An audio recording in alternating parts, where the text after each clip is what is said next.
Philly Pressbox Radio, Philly presents and Chet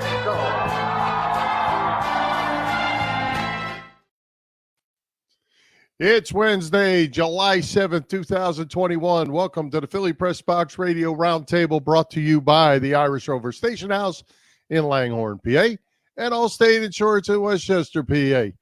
I'm Bill Furman. I'll be your host tonight, along with my partner, Jim Chet Chesko. Hey, Chet, you know, we've gone over the years and talked about all the crazy places that I've done this show from.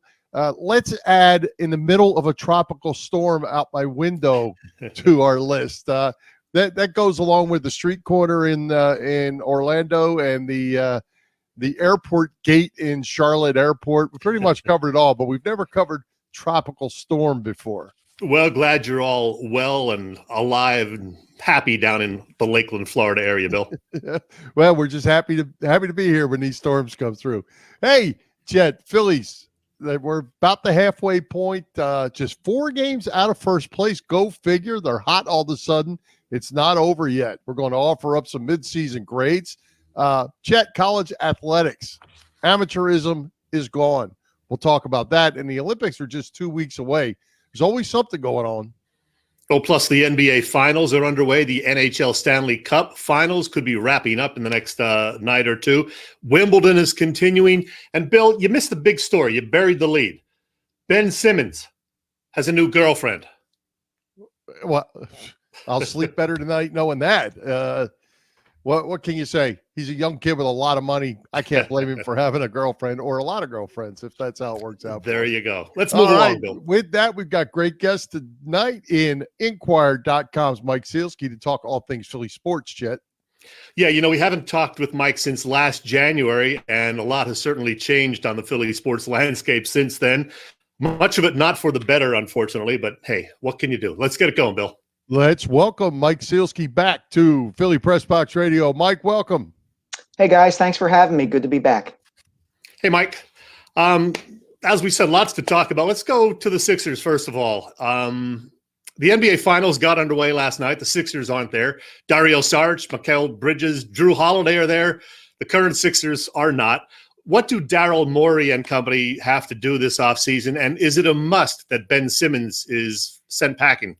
First things first, Chet, you forgot Willie Green, who's an assistant coach for the Phoenix Suns. There you go. Get all those ex-Sixers in there. He's not a process Sixer, but he is an ex-Sixer. Willie could shoot. Yes, he could. Great guy, too. Great guy. What do the Sixers have to do in the offseason? I think they have a really challenging few months ahead of them because in a way they're in the worst possible position that any franchise can be. They've got a player who everybody knows they have to move. And that's a bad thing because everybody knows they have to move him. And the idea of moving Ben Simmons in the wake of what happened in that Atlanta series and really throughout the playoffs is going to be a Herculean task for Daryl Morey, I think. It would not surprise me if Simmons were still on the roster at the beginning of next season, just because Morey is going to wait for what he thinks the absolute best deal could be within the market. And if that means he has to wait till, the season is a week old or training camp's 2 weeks old, then I think he'll do it. But yeah, look, for a multitude of reasons, they've got to move on from him, I think. For all the good that he does on the court, as great a defensive player as he is, the guy who's guarding him is always going to be better because Simmons is going to, when the push comes to shove, Simmons is going to pass the ball and run to the dunker spot and hope nobody throws him the ball back. So you can't have that in your offense. You can't have your point guard completely abdicate responsibility both for himself and for his entire team within an offensive set. So something's going to have to happen. Whether it can and to what degree it might help the Sixers remains to be seen. Well, Mike, sticking with Ben Simmons, as the season unfolded, we talked about this last week, I guess it was, I have a trouble with a guy just all of a sudden turning bad. He turned bad. And, we know the talent's there. We've seen him be productive. We've seen him be a star. What happened?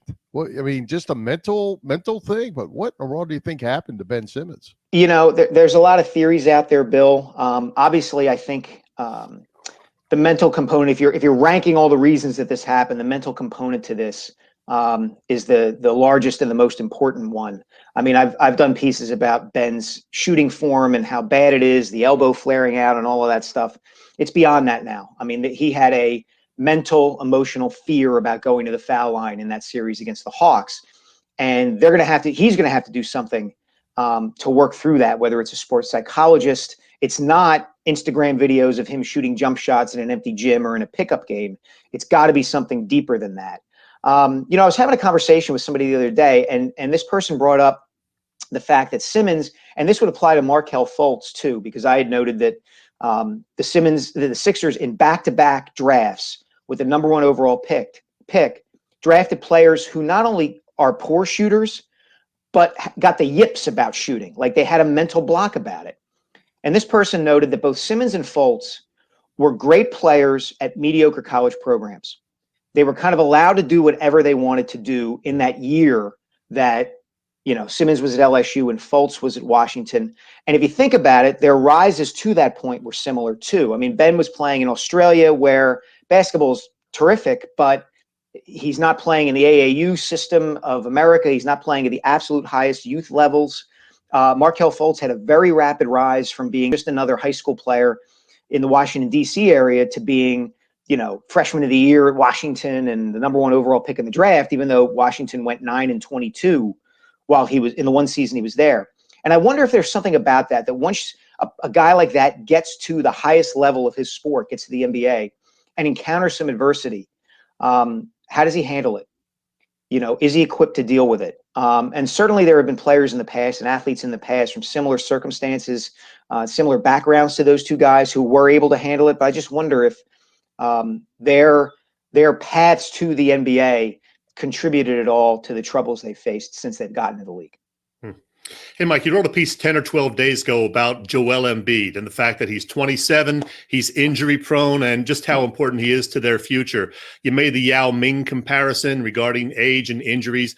Is there anything the Sixers can do to try to keep him relatively healthy? He seems to hit the floor hard 3 or 4 times every game. What they could do, if they're able to do it, Chet, is get him another player, another scorer who can take some of the pressure off of him, right? Yeah. I mean, something I noted in a previous column was that, he committed 8 turnovers in Game 7. And everybody looks at that and goes, that's terrible. You can't have that happen. But part of the reason he commits 8 turnovers is because he's taking the ball at the top of the key. He's 7'2" tall. Mm-hmm. And that's a byproduct of what they have around him in Simmons, a point guard who can't create his own shot, doesn't want to shoot, and Tobias Harris, who needs to get the ball in certain locations on the floor to play to his strengths.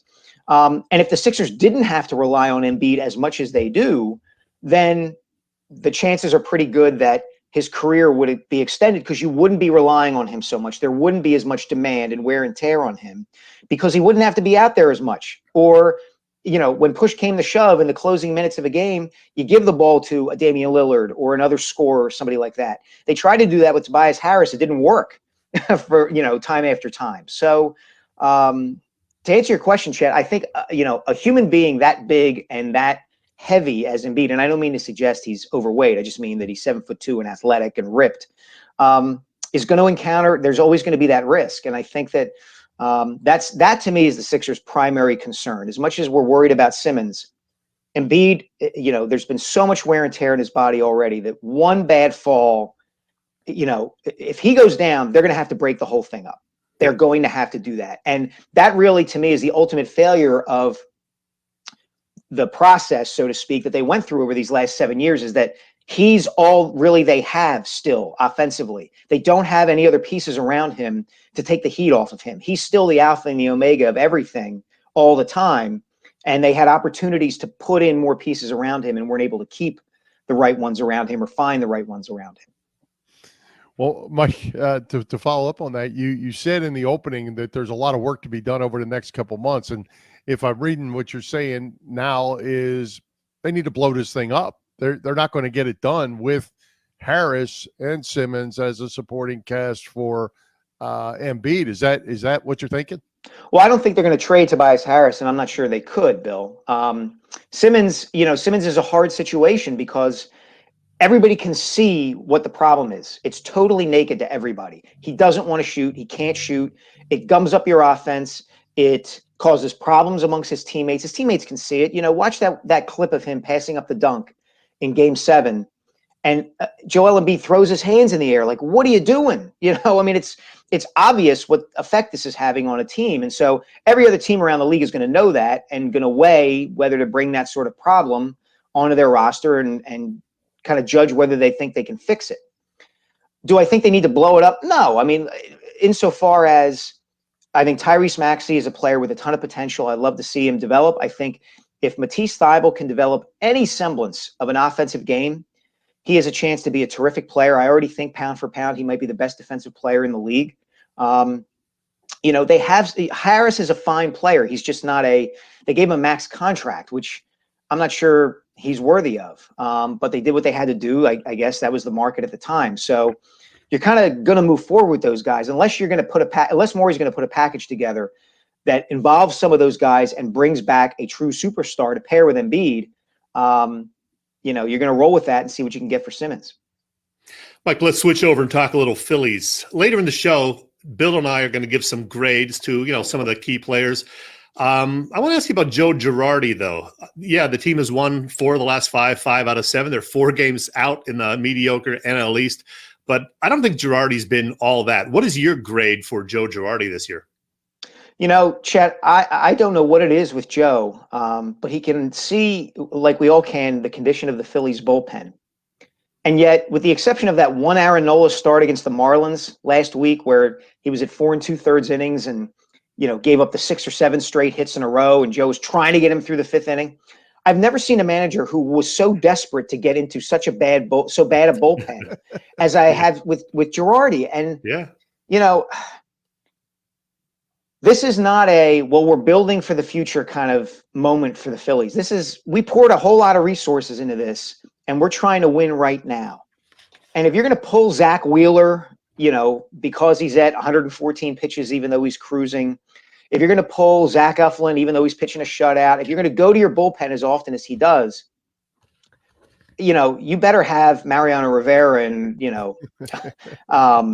David Robertson in his prime back there. And they don't have the furthest thing from it. That's the thing I don't get is why he is so quick all the time to dive into a bunch of relievers who don't perform and haven't performed. If the Phillies are going to make a run at this thing, and I'm not sure they can, those 3 guys at the top of their rotation are going to drive them, Wheeler, Nola, Eflin.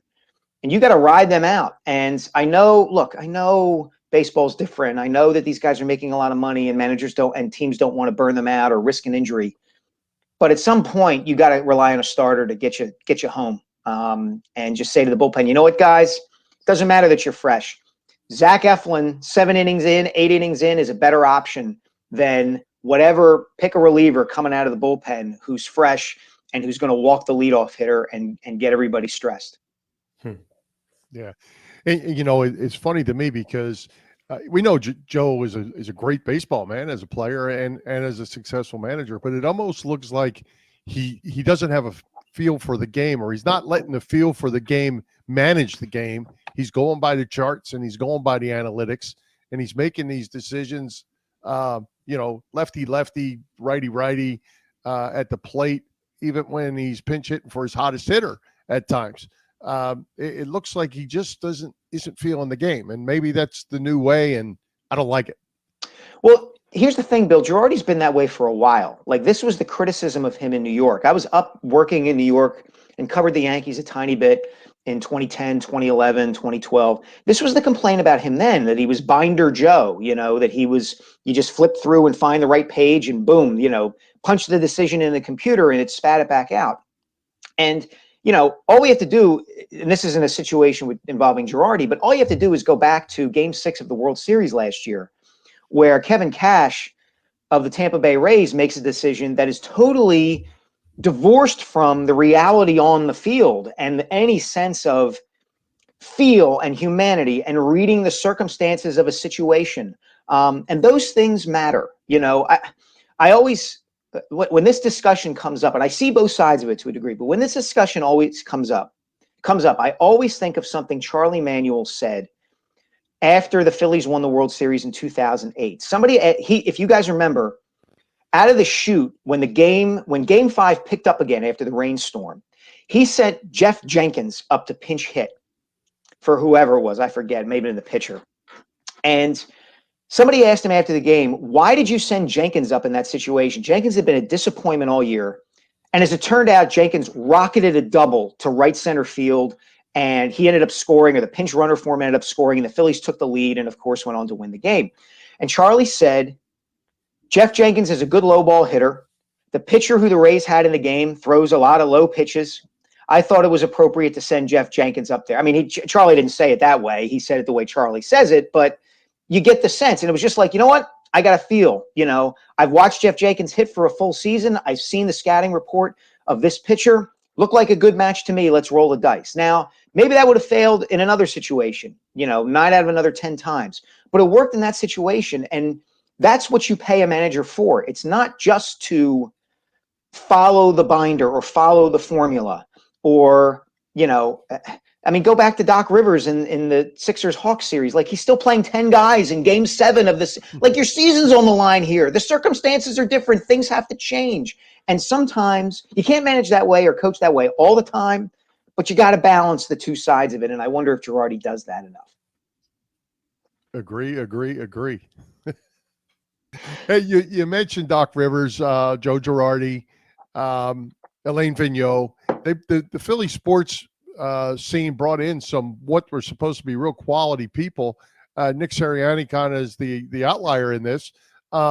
What do you make of the outcome of this? I mean, it's all, it's the whole Jimmy and Joe story. You got to have the Jimmys and Joes to be able to get it done. But they brought in some pretty high priced people and really haven't had a whole lot to show for it right yet. Yeah, it's interesting, Bill.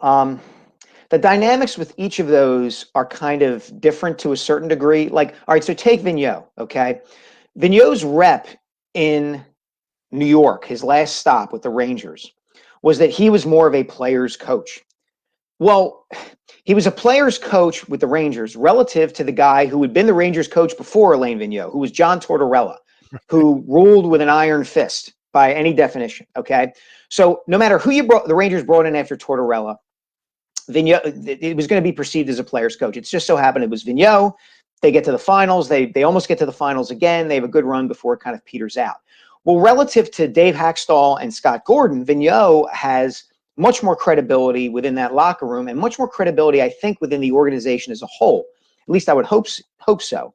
So that when he says jump, the players are going to be more expected to say how high. And so with respect to the Flyers this past season, COVID was obviously a factor for everybody, but I wonder how much of what we're going to see from them moving forward is going to be influenced by what Vigneault's feedback on this team after 2 seasons is going to be. Like, hey guys, here's who you need to get rid of.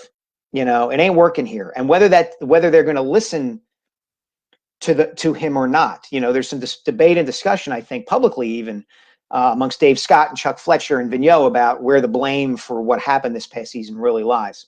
Mm-hmm. Doc Rivers, same sort of thing. Like, he wasn't a hard ass with Ben Simmons. He was not. He went the other way. He tried to accentuate Simmons' positives throughout the course of the season, right up until the moment that he couldn't accentuate them anymore because everybody could see the negatives. You're right. And Girardi is he was a accountability kind of guy. That's how he was brought here. Oh, he's a professional. He's done this before. He's been with the Yankees, been with the Marlins, et cetera, et cetera. He'll hammer them down more than Gabe Kapler. Well, things aren't a whole lot different with the Phillies. It sure seems like that, to a great degree, the amount of policing a coach or manager has to do within a locker room comes down to the people who are already in that locker room. Okay. Larry Bowa was the wrong manager for the veterans that he had at the end of his tenure with the Phillies. Charlie Manuel was the right manager for the veterans he had during their run of greatness that 5 years, because the veterans in that room, the leaders in that room were Jimmy Rollins and Chase Utley and Ryan Howard, who didn't need to be prodded and goaded and yelled at by their manager. They just needed him to say, go play ball, guys, and police yourselves. And if you screw up, I'll come down on you. Okay. Girardi had Derek Jeter and Rivera and Posada and all these guys who were not only great players, total pros, Bernie Williams, Vigneault with that Rangers team had some veteran guys and some young guys who were wired a certain way. That doesn't mean that you take all the credit off of those guys. Rivers with the Celtics in 2008. I mean, Kevin Garnett was going to start breaking skulls if guys didn't play hard and do the right thing. And never mind that you had Ray Allen and Paul Pierce there as well. Okay. So again, I don't mean to suggest that it's the coach or manager plays no role at all, but I think we undersell sometimes the amount of influence and power and effect that the right kind of guys in a locker room can have too. I'm with you. Well, I don't know if we're going to get Chet back, so I'm going to jump over, and I know he wanted to talk to you about this, but I'll cover it. You have your book. You talked to us about some in January when you were with us, Kobe Bryant. Tell us how that's going. Give us a little more detail. You've had 6 more months to work on it. When's it coming out? All right, so it comes out on January 11th. It's available for pre-order on Amazon and other bookstores online right now. It's called The Rise, and the subtitle is Kobe Bryant and the Pursuit of Immortality. And it's in the editing stage. It's kind of gone through most of that. There it is. If you're watching, you can see the cover. It's a look at basically the first half of Kobe's life. If anybody has seen the movie Batman Begins, which is kind of Batman's origin story, this is Batman Begins for the Black Mamba. It deals with Kobe's adolescence, his time in Italy, his career at Lower Merion, his life as a black teenager in a wealthy suburban Philadelphia school district. It gets into his recruiting and his decision to go to the NBA. It kind of tells the story that gets forgotten a lot when people think about Kobe Bryant. Everybody in the Philadelphia area, generally speaking, is pretty familiar with Kobe's story at Lower Merion, but a lot of people around the country and around the world think of him as a Laker first, foremost, and always. And I hope that this book kind of tells the story that people either didn't know or had forgotten, because it's pretty dramatic. I mean, Lower Merion wins a state championship with him. They had not been a great basketball program before Kobe got there. I'm telling the story of kind of how he gets recruited and kind of how his recruitment and his decision affected people around him. There's a narrative about a particular college basketball coach whose fate was kind of in Kobe's hands. So there's a lot there. And I got some access to tapes and interview transcripts that very few people, if anyone, have ever had access to before, of interviews that Kobe had done when he was a senior in high school and in his first year with the Lakers. So I used some of that material as well. Some new, fresh material that people I hope people are interested in with respect to Kobe. Interesting. Well, one thing, Mike, and I follow Kobe like everybody else in the area. But what I was really taken back by is how much respect the guy had for, and everything that came out after the fact that, just all the people along the way that he helped out that no one knew about. The person, it sounds like the person was better than the player. And I don't know that people thought that about Kobe Bryant. Well, I think Kobe was a complex guy. I think, looking at him strictly as a high school kid, he kind of wore personalities like they were articles of clothing in some ways. Like when it came to basketball, he was driven like nobody else could possibly be driven. That was the beginning and ending of his kind of existence to a great degree. Like when it came to basketball, don't get in his way. Because he was going to tear you up and knock you down or whatever the case may be. But there were layers to him. He was well-read. He was a terrific student. His mother was a devout Catholic.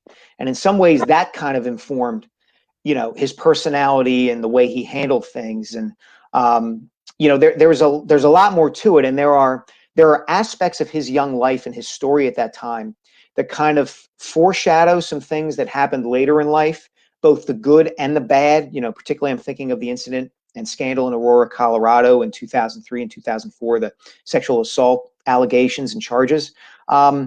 So there's a lot there. Was he a great guy in some respects? Absolutely. Was he complex and not such a great guy in a lot of respects? Yeah, that was the case too. And if you're going to do a book like this, you've got to present the whole human being, or at least as much of him as you can in the in the parameters of your story. So I hope I did that. Good. And also I think everyone probably knows about the situations with his parents. Did that ever get resolved before he passed? And were you able to address that? Were you able to get with Joe and Pam anywhere along the way? Joe and Pam did not speak to me for the book. No one from the family did. I wrote them a letter and sent them a package of clips of my writing to say, hey, here's how I'll treat, the book and your son's memory and you guys. And I never heard back from them. I did hear through intermediaries that they knew I was doing the book, but I never heard from them. But yeah, I make reference to the fact that Kobe had the falling out with his mom and dad, and it was never really rectified. And, there's a lot of that backstory, Bill, kind of hangs over the book in a lot of ways. I kind of went into it thinking, I don't have to re-explain or retell a lot of Kobe's later life.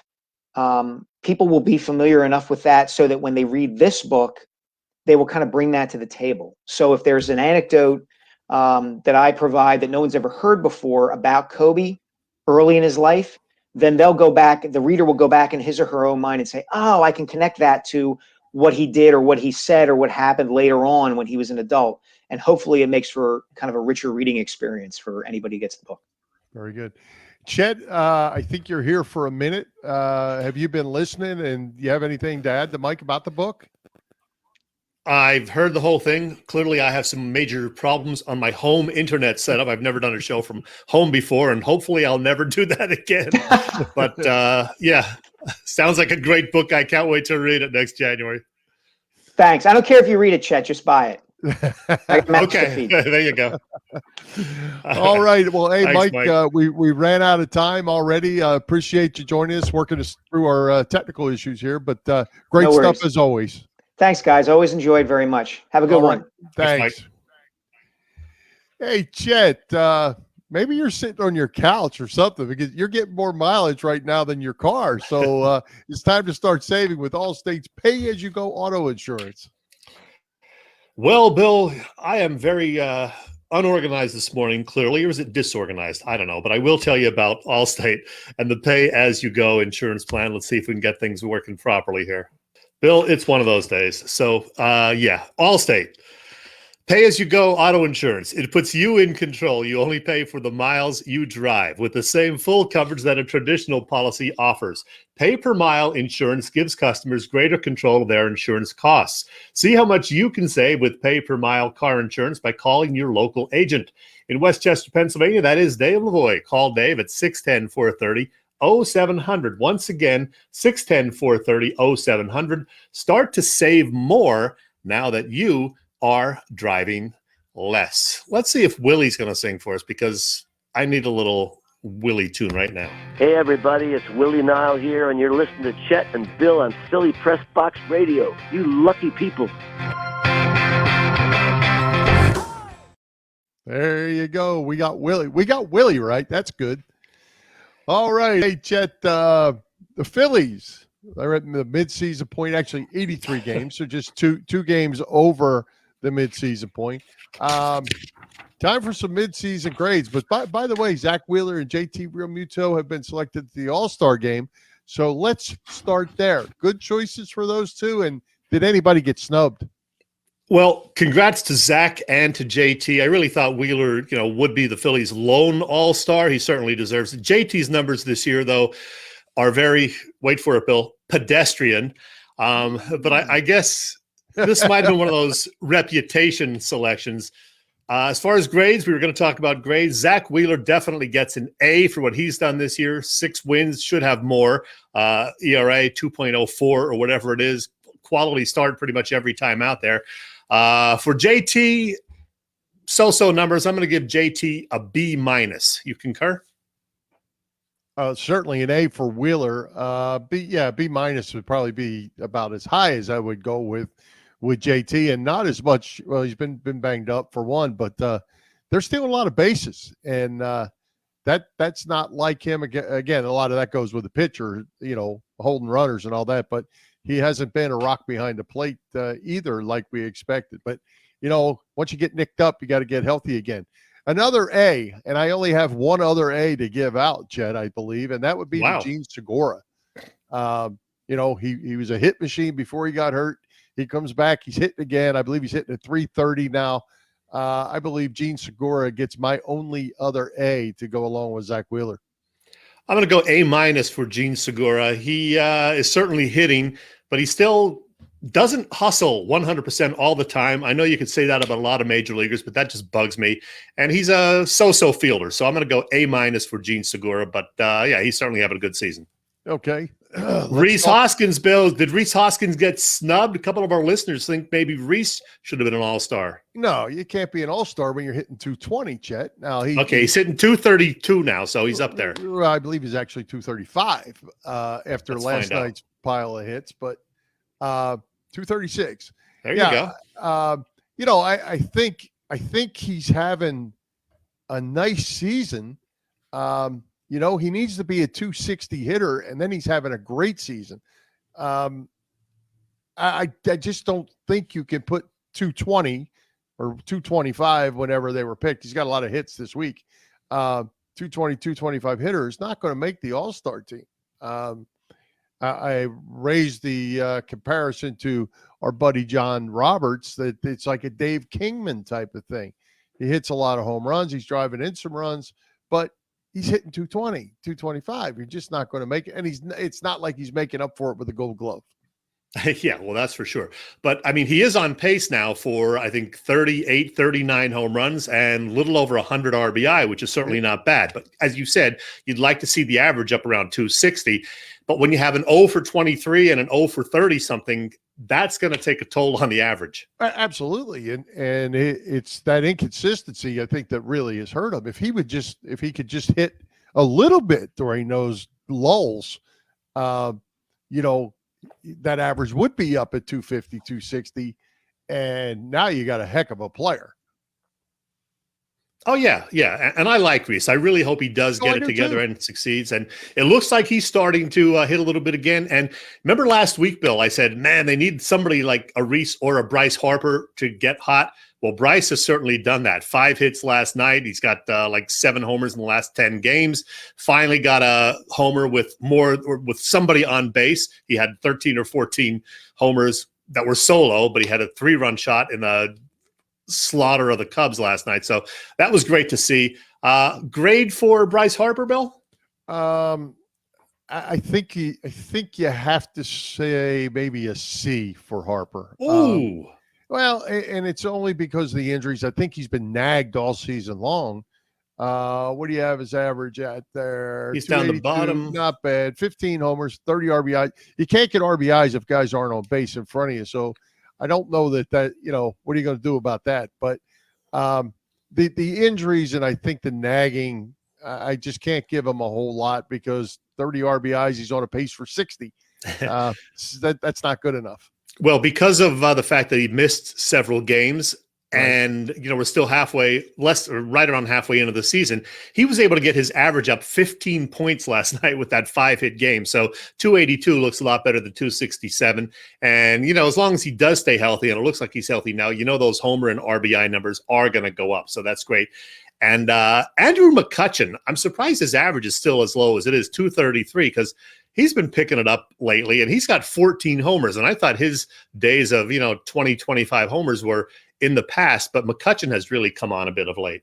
Yeah, and one other note on Harper is you look at the stats there, Chet, you can say about the solo homers, but when you only have 11 doubles, so if you weren't hitting home runs, he wasn't getting extra base hits either. As for McCutchen, he has gotten hot again, and they sure needed him. And, I would still say I'm giving him a C too. And the reason that I'm doing that is he struggled so much early, and he struggled defensively early. He cost them a lot early on. He looked like he'd never played left field before. But what I do like is the fact that now we're starting to see Harper, McCutchen, Hoskins, Segura all hot at the same time, and we're seeing what this offense can do. Well, I'm really curious to see what you give as far as a grade to the third baseman, because I know you like the guy, but he's hitting 236. For Alec Boehm, I'm going to have to say a C- this year. Yeah, I'm with you. I'm going C- as well. Defensively, I'm not too worried about that. He's going to get better at that. We knew he had defensive struggles before they ever brought him up. But I'm going to give him a little benefit of the doubt because theoretically he's still a rookie. He's played, he's got him his 81 games this year. What did he play? Like 50 last year. Yeah. He really doesn't have a full major league season in yet. A lot of growing to do. He's going to get better. But so far, I'll go C-, but I think there's still a ton of upside to Alec Boehm. We got to talk about the pitching staff. The starters have done better than expected. The shocking thing to me is Aaron Nola has not looked like an ace much of the time. He's getting strikeouts more than he has ever had in the past, but he's just very inconsistent. And he got the win last night. He's 6-5 now. Hard to believe he has the same number of wins as Zach Wheeler, but his ERA is up to 4.53, which is actually higher than that Vinny Velasquez. Yeah, I think you hit it right on the nose. It's inconsistent. You don't know what you're going to get from him. And the last start, I guess was it the last start that he melted down and gave up the 6 or 7 hits in a row. Yeah. And it almost looked like the same thing was going to happen last night. He had a big cushion, got a couple outs, and then all of a sudden he's starting to give up hits. Interesting, though. I was listening to this on the radio, the game on the radio, when he gave up all those hits in a row the other night. And Larry Anderson kept commenting that he's given up 0-2 2-out hits. What's with the pitch selection? What's with the pitch location? Why it just shouldn't happen. And in that game, and when we saw the same thing with Neres the other night, I'm sure we'll get to him, but he gets the first 2 guys out. He's got 2 strikes on the hitter, and all of a sudden he gives up 6 runs. Those things just don't normally happen. So that's a little curious to me. Yeah, indeed. We could talk about the bullpen, but let's face facts. They are not good. Last year they got an F. This year maybe a D-. As far as Hector Neris, what's below F? Can we give him a G? Is that even a grade? He's not good. No, and I actually feel bad for Hector Neris. He's not been awful in his career. He's certainly struggling now. But the other night when he got pulled after giving up those 6 runs with 2 outs, and he was on and Joe did a nice job going down there trying to coach him up, and a grown man sitting in the dugout wanting to cry because he wants to do better, and for whatever reason he's just struggling, and I really feel bad for him. And I thought they would bring him out last night to pitch the 9th inning, and instead they just let him throw 1 pitch. He got 1 out, and they didn't bring him back. But as far as the bullpen, I think the only real bright spots I'm going to give Brogdon a decent grade. I'm going to give Alvarado an adequate grade, and Archie Bradley probably an adequate grade. And after that, no, Ranger Suarez, Ranger, yeah. And this week's closer, right. And it looked like Bailey. Falter. It looked like he was going to be all right. He still doesn't have enough time, but then he struggled last night. So he faltered. He faltered. Yes, he did. So and the fact, I find it interesting that they feel like they need to put a tag on somebody that you're the closer. You're the next guy with the ball. Get the last 3 outs. Yeah, it's going to change from week to week anyway. So just say, be ready to pitch anytime. Yep.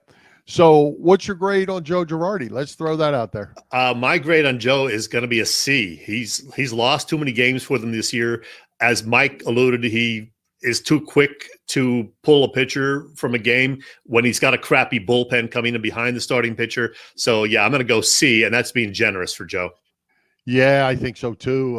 This analytics thing, he's caught in the trap, it looks like. And I said this the other night, kind of just kidding, but I'm not really kidding. It's a lot easier game to coach when you have Mariano Rivera to make it an 8-inning game, and you have Derek Jeter and Alex Rodriguez to plug in your 3 and 4 spot every night. It makes the game a little bit easier. And as I said before, totally unrelated, remind me to never again do a show from home, because I clearly have crappy internet because things aren't syncing up right now. And I'm getting dizzy just looking at us. Actually, on my end, you're not too far off now. You're pretty close. All right. Anything else to add to the Phils before we move on? As you said, some key games coming up. I got to win these next 2 in Chicago, and then hopefully get 1 or 2 up at Fenway this weekend going into the All-Star break. Because let's put those standings up again real quick. They are somehow back into second place and only 4 games out of first, and that's not working now, is it? So everything's slowing down on my end, Bill, and my computer is probably going to crash, and you're going to carry the rest of the show. But yeah, 4 games out, and hopefully they can stay at least at that level and the going Mets, into the All-Star break. The Mets still have 2 games in hand too, so that's not good. That could be five games or more. All right. Hey, Chet, let's give a shout out to all the shows over at the Edge of Philly Sports Network, which we are part of. Are you there? Yep. I'm here. I'm trying to remove the standings now. As we noted, my internet is crappy. So tell us about the EOP gang, Bill. All right. Well, this episode is being streamed live across Facebook, Twitter, YouTube, and now on Twitch. You can also catch all the action on www.eopsports.com. Help us out by hitting those subscribe, follow, and like buttons. And as always, share with your family and friends. And Chet, in addition to this great show, check out our affiliates, including the Broad Street Bully podcast that releases every Monday with Drew, Jeff, and Doyle talking Flyers hockey and some amazing guests and hilarious banner. That live show will be returning soon, as it won't be long, and the Stanley Cup will be over, and we'll be starting back up again. Lax Philly, Kevin, Gary, and the team covering everything lacrosse from Philly and beyond. Great articles, videos, and soon a live show exclusively on EOPsports.com. Edge of Philly Sports Live, Joe, Freddie, and Big Al cover 4 for 4 and so much more. Philly Sports, watch live every Wednesday night at 9:30 p.m. Eastern Time. Bird's IQ, Kyle and Eric Quinn will be returning with their live show soon every Monday during the season at 7 p.m. Then the Patterson Avenue Fanatics every Saturday morning. Wake up at 9 a.m. with TK, Marks, James, Dave, Paul, and Damon, and get your Philly sports talk on. There you go. Well, Chet, hey, remember it's time to ring the bell. Do you have a bell at home? I do not have a bell, and I don't have a random Chet segment this week because we've done 6 months of it, and now it's just going to become more random. So occasionally I'll throw it in there. Other times I will not. And not doing it this week, and I'm kind of glad now, giving the internet crapola that I'm dealing with from home this week. All right. Well, we'll make it happen. Well, I know you have a guest lined up for next week. Mike Sielski, great as always. Could have talked to him all night long. Who we got coming to Philly Pressbox Radio next week?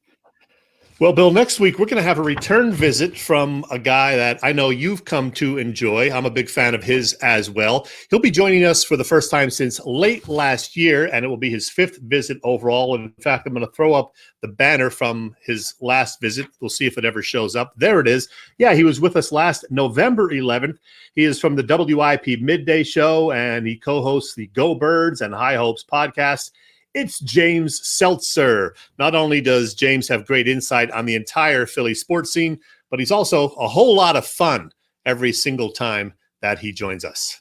He is. He'll have people fired up. That's for sure. He's an exciting guy and smart too. Knows his stuff. Looking forward to that. That'll be good. And I'm going to put him on the pop culture hot seat again because that was so much fun last time. We're going to do that again.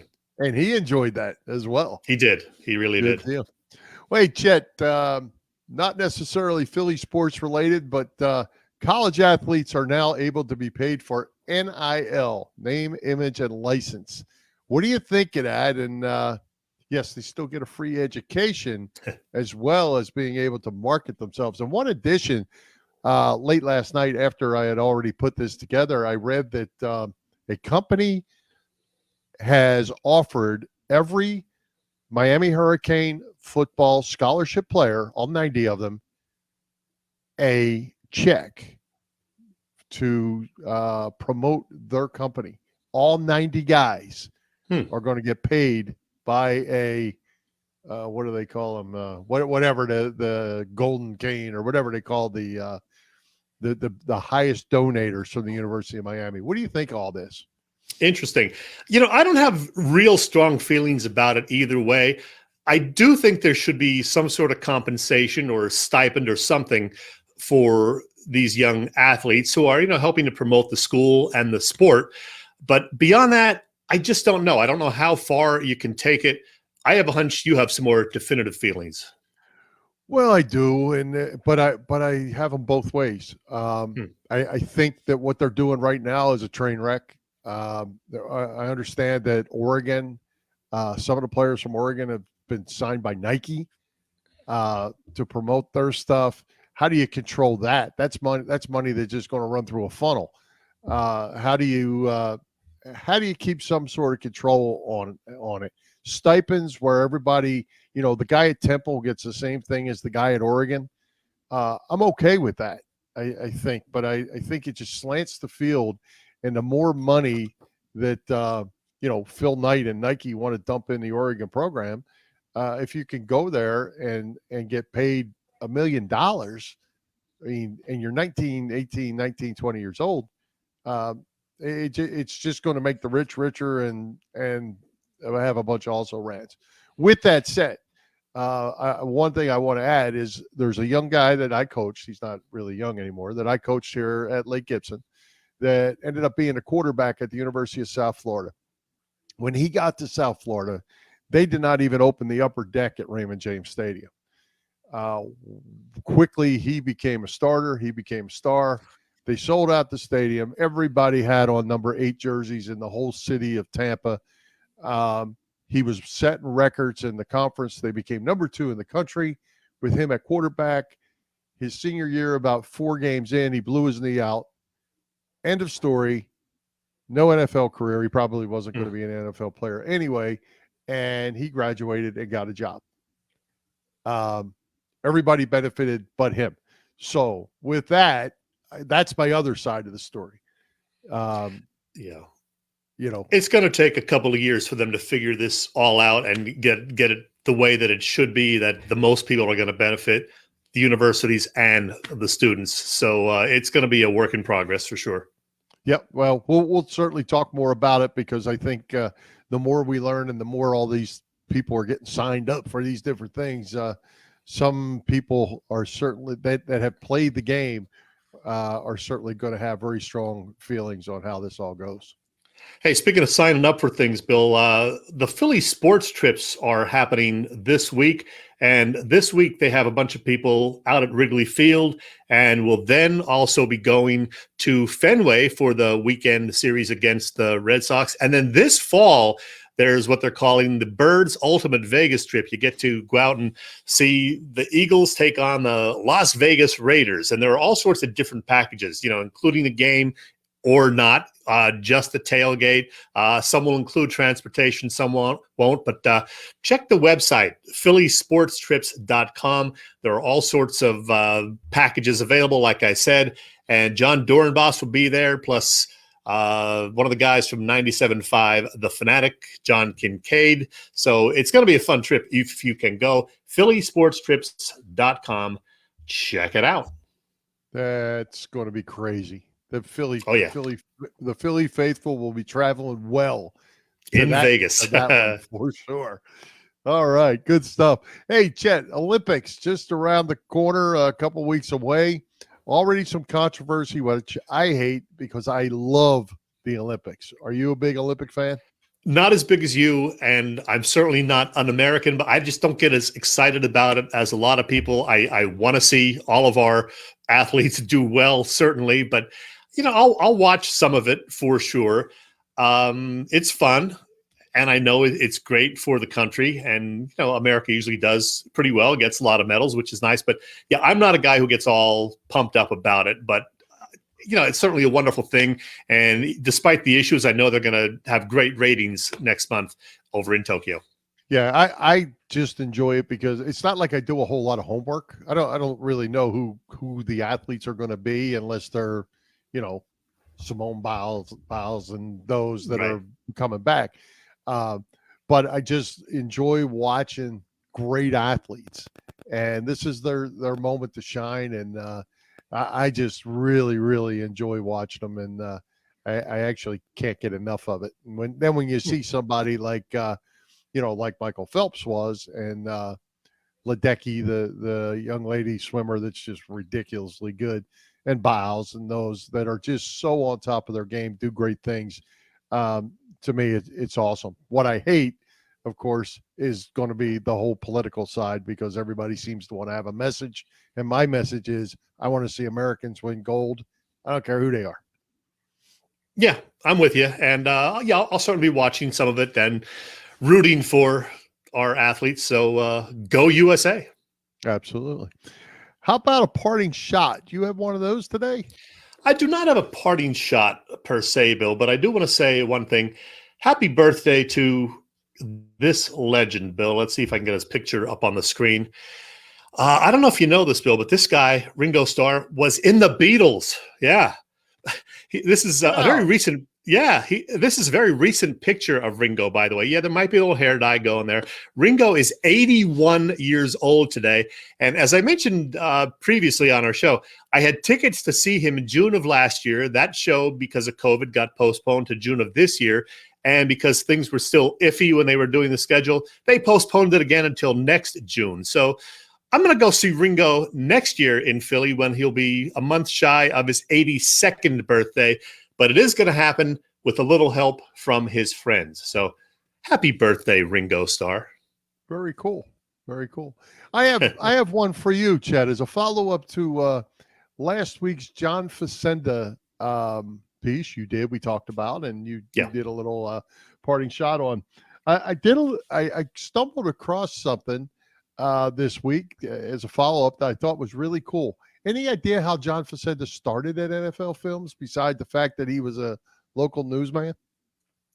Well, I remember that I guess it was Ed Sable met him in a bar somewhere and heard his voice in the mid-'60s, 64 or 65, and said, "Wow, that's a great voice. How would you like to come do some narration for us?" Something like that? Something like that. 1965 at the local tavern, the RDA Club. All right. They happened to be showing NFL Films, and it had the slow motion, which was already done at NFL Films. And Facenda was not there with Ed Sable. Ed Sable happened to be at the bar as well. And John started talking about how cool it was and this and that, and kind of started doing a little narration piece. And Ed Sable asked him if he would be interested in reading a script. And from that's how John Facenda became the voice of God. Who knew? Yeah. From then until his death in 1984. And man, I still love hearing him today. And hey, Bill, while we were giving grades earlier, the Phillies grades, we didn't give one to Ben Simmons' new girlfriend, Maya Jama. She is part Somalian and part Swedish, and considers herself British because, she lives over there. But she would get a good grade too, but we don't have to go into any detail. I think she just got more time on Philly Pressbox Radio than she deserves, because she will probably be gone before this show's over. There'll be somebody in her place. So no further comment on her. All right, we will leave it at that. And Bill, I got nothing else, and I'm going to call Fios and say, "Hey, my internet's crappy. Come and take care of this, will you?" Well, it's tough to do these shows from home because you know the struggles I used to go through. I remember. Fixed, but yeah, I think when you run these programs, they suck the juice out of your internet, and it makes it very difficult to run. So, absolutely, no problem. We got through it. Good time ahead. Let's put a wrap on it and thank tonight's special guest, Mike Sielski, our sponsors, the Irish Rover Station House, Bob Sullivan's LikeYourAge.com, PPCC 118 Raz Room, and Dave Lavoie of Allstate Insurance in Westchester. For Jim Chet Chesko, this is Bill Furman. We hope you enjoyed the show, and we'll join Philly Pressbox Radio next Wednesday, July 14th at 7 p.m. You can see us live on Facebook or listen to our website, phillypressboxradio.com, on blogtalkradio.com/phillypressboxradio, on Google Podcasts, as well as Apple Podcasts, iHeartRadio, and others. With that, Chet, high hopes, Philadelphia sports fans. And now, folks, that's it. Good night to all of you. And good night, Mrs. Calabash, wherever you are.